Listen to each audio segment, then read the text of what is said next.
Iquitos is on the banks of the Amazon. It was once famous for exporting rubber to Europe.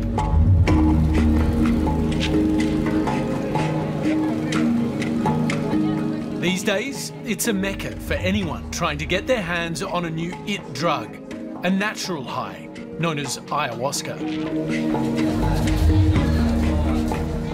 Here, they call it the medicine, and each year, tens of thousands are coming to try it. Many of those are Australians. Some claim it can cure everything from cancer to heroin addiction. But not all ayahuasca experiences end well. I want to investigate the death of one young man.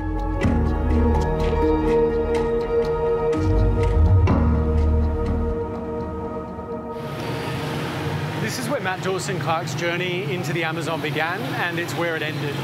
And that's why we've come here, to try and get some answers about how he died and why.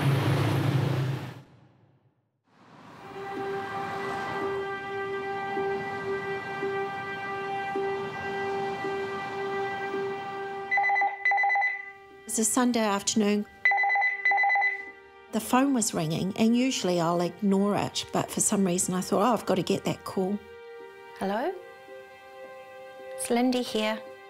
And then I got this really heavy accent that came through saying, is that Matthew's mum? And I can remember thinking, what, who's this? I'm sorry, who are you? And she said to me, I'm so sorry for your loss. At that point, my heart just stopped. And I think I started screaming at her. And I just said, what are you talking about? And she said, I was on a retreat with your son. Matthew died. He died 3 days ago.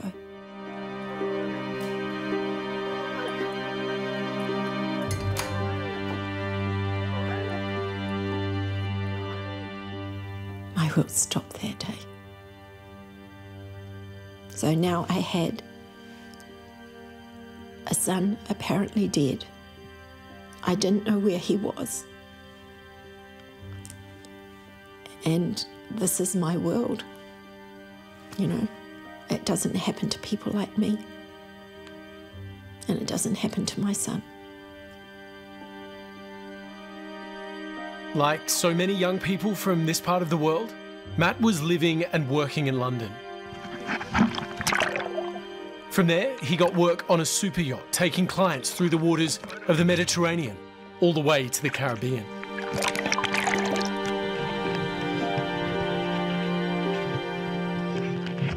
Matt had a lot of promise, and the saddest part of it all, apart from losing our boy, is that the opportunity of seeing what he was going to become, we're not going to have. Yeah, landing on each other would be shit. Let's not do that. I'm going to be over, but I can't.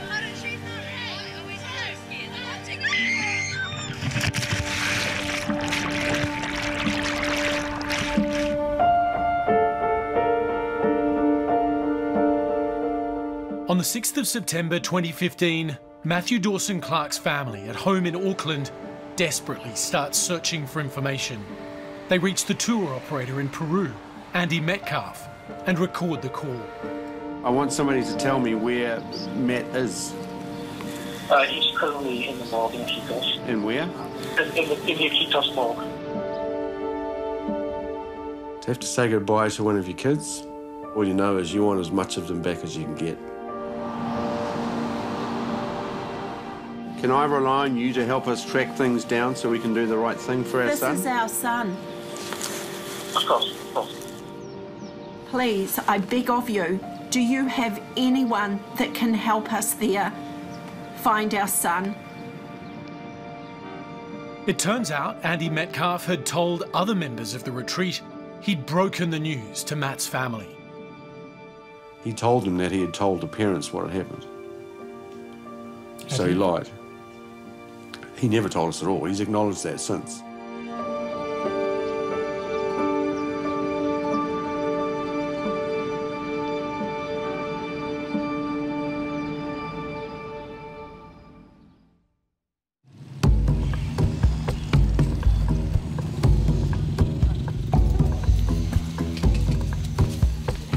Iquitos holds a lot of the answers, not just about Matt's death, but also about why so many people are being drawn to ayahuasca. This ancient custom, once confined to the Amazon, has spread like wildfire on the internet. It's now even available in countries like Australia and America. Now we're going just down, this is the entire river. So we're just taking a short ride down here to Mamaikuna, to the land, and then because of it's flooded, we'll go in through the Camu Camu orchard. Freddie Finlay is a British expat who lives here. Stunning area. From a successful child actor in London to a drug addict living on the streets of Peru's capital, Lima, he's now an apprentice shaman, a traditional healer. Tonight, Freddie's agreed to host us for an ayahuasca ceremony.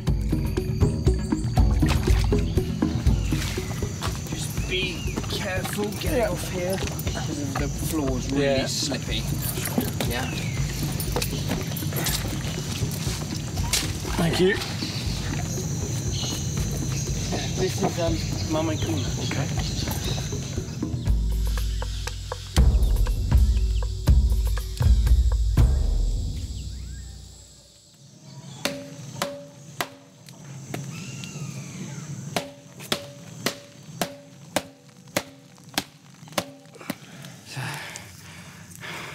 Best way to start the day.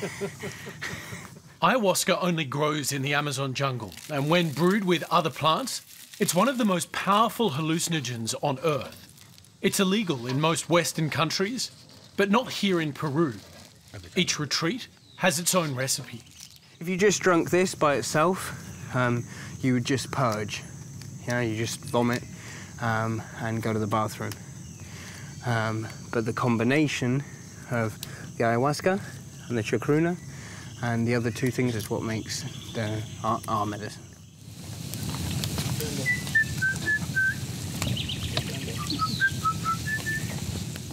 You know, I guess, you know, I've always, I have a history of, you know, drug abuse. And from an early age, you know, from when I was 13, 14 onwards, you know, with crack, heroin, also did a lot of, you know, ecstasy and acid and things like that, but you know, the harder drugs, I had problems with them. You know, from having quite a good career and earning some good money, you know, having a lot of things, I lost everything. What proportion of the people do you think coming here are trying to deal with an addiction of some form? A lot of them. Some people have, you know, an addiction to marijuana. Other people that are doing heroin, other people that are doing coke. You know, whatever it is. You know, there's a lot of them coming. So how effective do you think it is as a mechanism for dealing with addiction? I think it's very effective. And I would say that I'm living proof of it.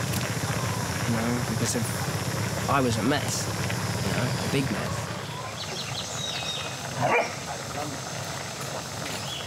How safe is it to come here and try this? It's very safe. Again, as long as you're with the right person, you know, the right people. You know how this works, you know, nothing happens like that.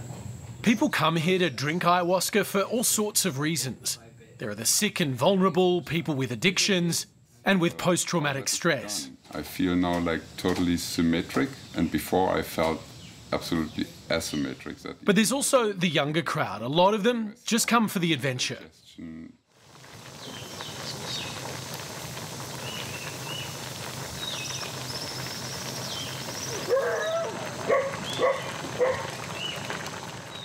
Well, the afternoon light is disappearing pretty quickly, and inside they're preparing for their ayahuasca ceremony. We are allowed to watch, but the whole thing is going to happen in darkness.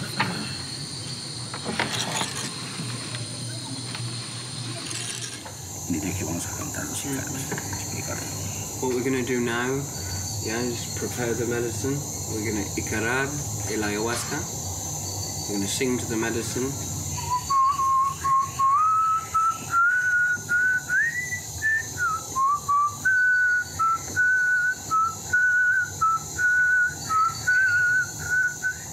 This ceremony will continue for the next 5 or 6 hours, as will the singing and the purging.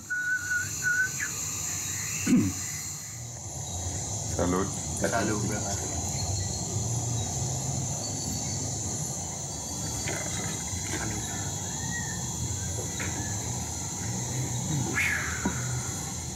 Quítate,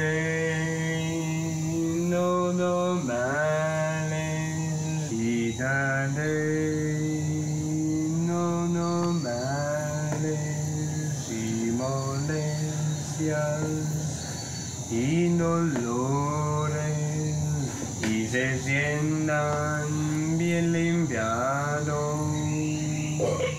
Para te veo de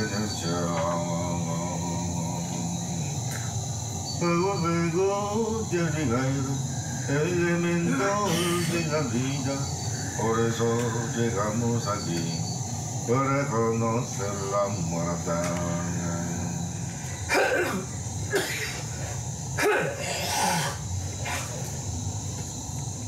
Oh, I did it.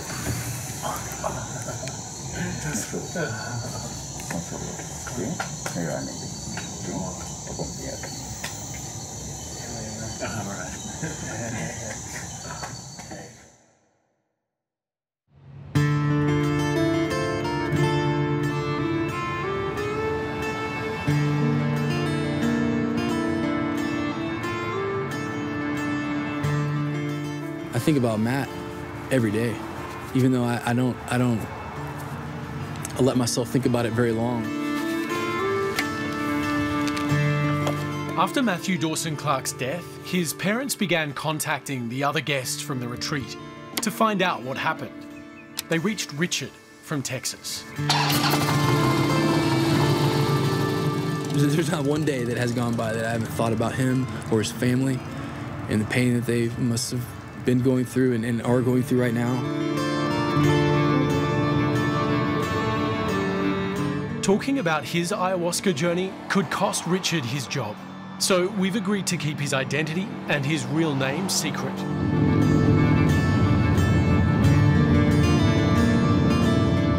Like many others, he hoped this drug would relieve his PTSD brought on by working as a paramedic with the fire department.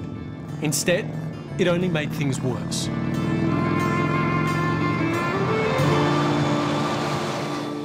I feel more lost now than I was when I started, and the shameful thing is that I was on my way. You know, I was almost there.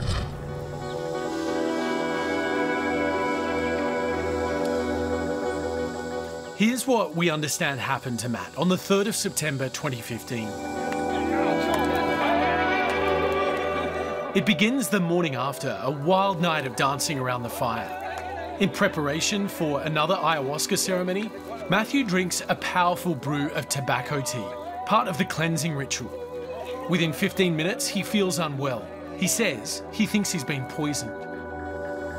Matt is attended by the shaman who prepared the tea, Don Lucho, and a helper, Carolina.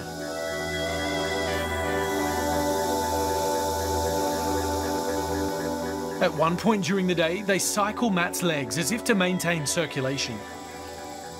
My intuition as a medic, as someone who's been doing this job for a while, was that something wasn't right with Matt. Richard, the paramedic, offers help, but is turned away at the door by Carolina.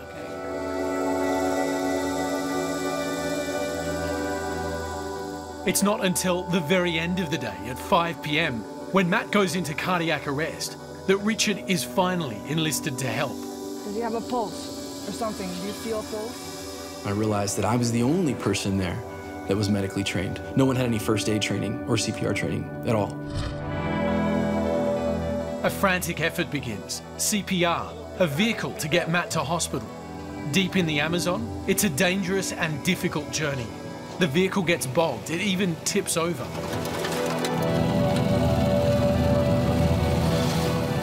Eventually, making it down the river, just before midnight, Matthew Dawson-Clarke's body is released to the morgue.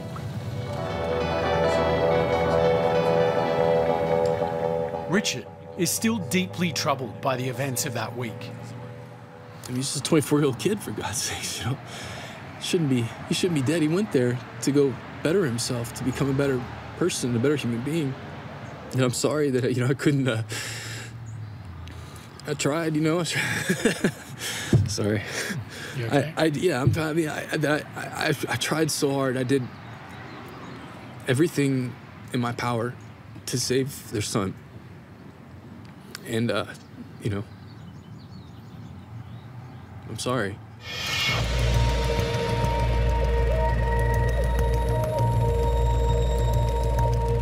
The striking thing about Matt's death is that no one has ever been held accountable.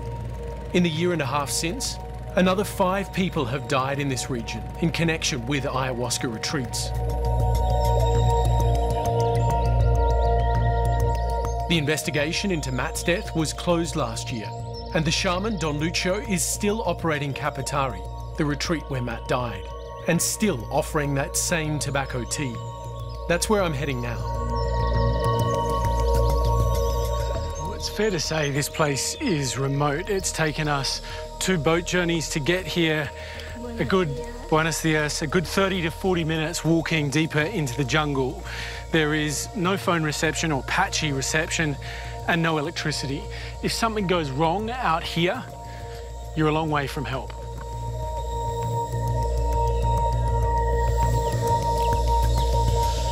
Finding Don Lucho may help answer some of the many questions about Matt's death.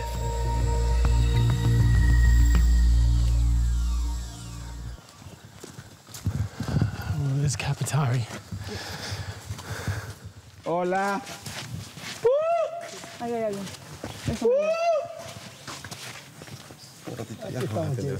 Hi, I'm Hamish. I'm from the ABC Australia. ¿Qué tal? Es ABC Australia. We're hoping to speak with Don Lucho, if that's possible. We have some questions. Don about- Lucho? Yeah. Don Lucho ahorita no está, salió para Iquitos. ¿Tú estás en qué parte? It turns out the man we've come here to find has gone to town for the day. Hago un favorcito. Mira, tenemos unos señores que vinieron desde Australia. So we race back to the port to find Don Lucho is waiting. We just have a few questions about the death of Matthew Dawson-Clarke. We're looking into his case. I'd like to understand why you didn't take him to hospital that day. Que nosotros trabajamos con traductores y el traductor, ¿ya? El traductor no se ha comunicado conmigo, entonces ha sido un poco de tardanza, pero se ha tratado de poner del centro a la ciudad, pero ese día era huelga.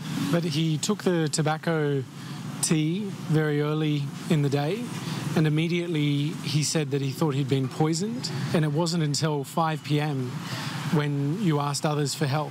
Es que tenía un trance, ¿no? En un momento se sentía bien, ya estoy bien, decía, ya estoy bien.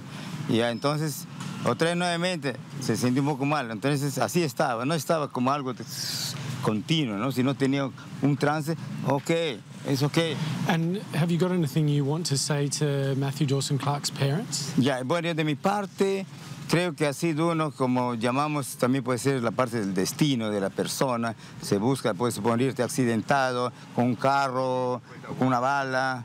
Bueno, yo creo que así de eso, porque yo trabajo más de 30 años con el tabaco, no he tenido ese tipo de casos. Don Lucho might say there's no issue with tobacco teas, but in the very same year that Matt died, a young Canadian woman died after drinking one too. And while Don Lucho says Matt's death is not his fault, remember the tour operator, Andy Metcalf, from the phone calls? He's never been held accountable either. I just want to know if we might be able to talk to you for the story. After initially agreeing to see us one day, It'd be better to talk to you and get your version of things. I wanted to talk to you. I'd rather not be on camera though. Yeah, that's okay. when it comes to meeting the next day, Andy is giving us the slip. He's about to disappear into the jungle, where he now owns his own retreat, and he's texted saying he's too busy. On a tip-off, we learn that's not quite true. Andy is, in fact, just down the road, having lunch at the Karma Cafe. Sorry, I heard you were down here, so I thought I'd come and say hi. It's our last chance to get some answers about his responsibility to his clients. Guys like Andy make a lot of the money in this largely unregulated industry, often more than the local shaman do. But, you know, clearly there were people that were very upset. A lot of things were said. A lot of people are still trusting Andy Metcalfe with their lives in these remote jungle retreats. So we decide to secretly record his response. I don't accept blame for what happened. You know, we had well over 1,000 people on retreats at Kapitari before Matt came along, and no incidents whatsoever, you know, so, you know, maybe we were complacent after that. But what about things like first aid and training and like plans for if things go wrong? I guess it wasn't really something that we imagined would ever happen. I mean, it's not very easy to get first aid training in Peru in heats, you know. But then I guess when you accept the money, you take some responsibility, right? Sure, I suppose so. You know, as far as I'm concerned, you know, the shaman is ultimately responsible. The shaman gives the medicine. I'm not Kapitari. Yes, I did accept the money. But you know, I kind of in a way work as a kind of a middleman or whatever. So you could argue that there's some responsibility there. Things were handled very badly in the aftermath as well, and I certainly accept some responsibility for that. You know, the big story, which everybody's ignoring, is, you know, how many people die from pharmaceutical drugs every year, even ones that were properly subscribed. You know, things happen. Shit happens. It's always going to happen. You know.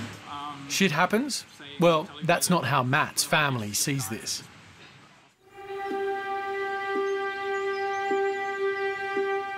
The reality is that Matt Dawson-Clarke paid $650 to go to a retreat, Kapitari, that we've learned was and still is operating illegally. And when things went wrong for Matt, it was another tourist, Richard from Texas, who had to try and save him. What sort of stands out to me is that it wasn't the staff that sort of initiated taking Matt to hospital. I was the one that had to take charge of this whole situation. There was no help. Don Lucho didn't come. He didn't come, you know, with us along the way to the boat, or you know, he wasn't there. I did feel like Did you take responsibility for Matt? I've never heard him take responsibility. Andy saying that he'd told the parents, was he telling the truth? I would say not.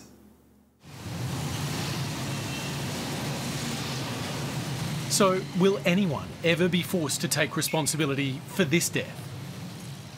Since we've been working on this story, there's been a huge development. Matt Dawson-Clarke's family lodged a formal complaint with the Peruvian authorities, and that's now led them to reopen the investigation. As a result, Don Lucho is now inside this building making a pointed claim to the prosecutor that Matthew Dawson-Clarke may have been using other drugs just before coming to the retreat. Now, Matt did tell others on the retreat that, like many young people, he'd used some drugs in the past.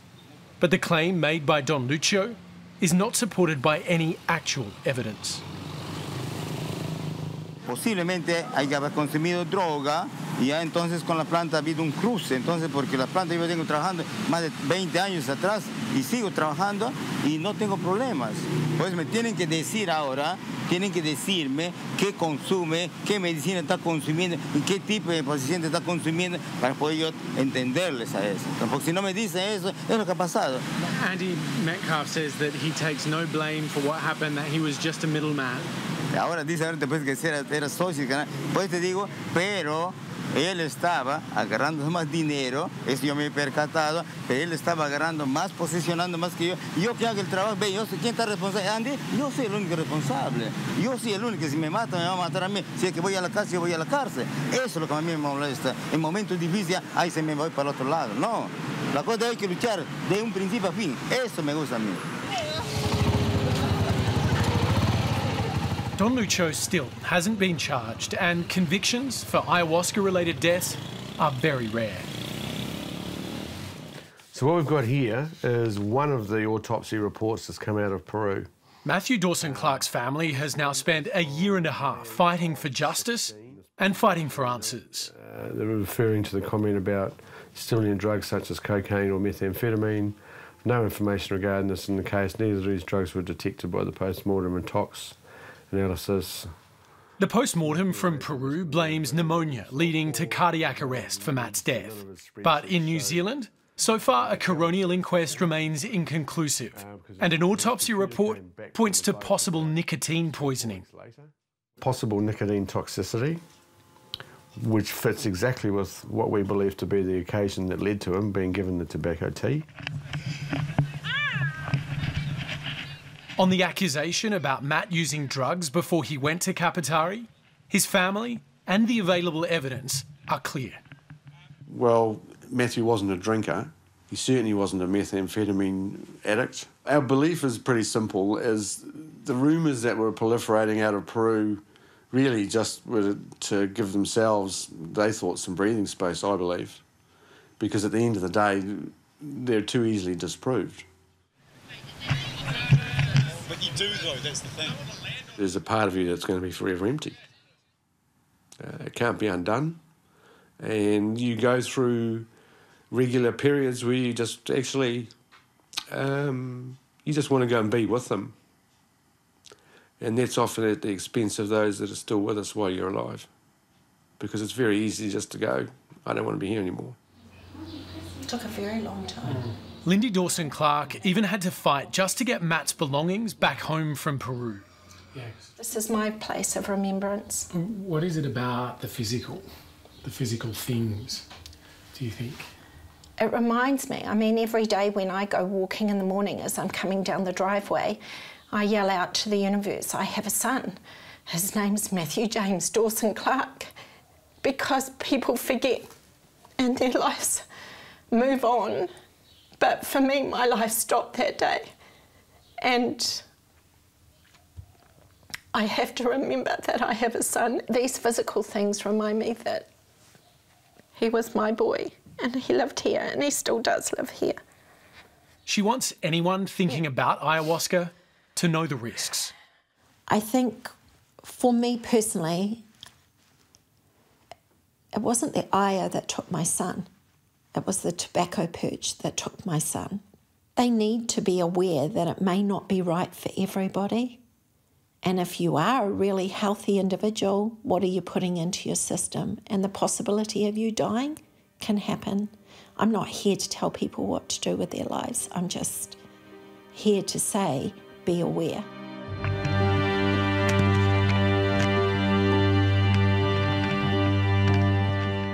How would you describe what it is you've been through? It's now been 16 months of darkness and of torment and of me searching for my son, because my belief was that he was in such agony when he died and I wasn't there to save him.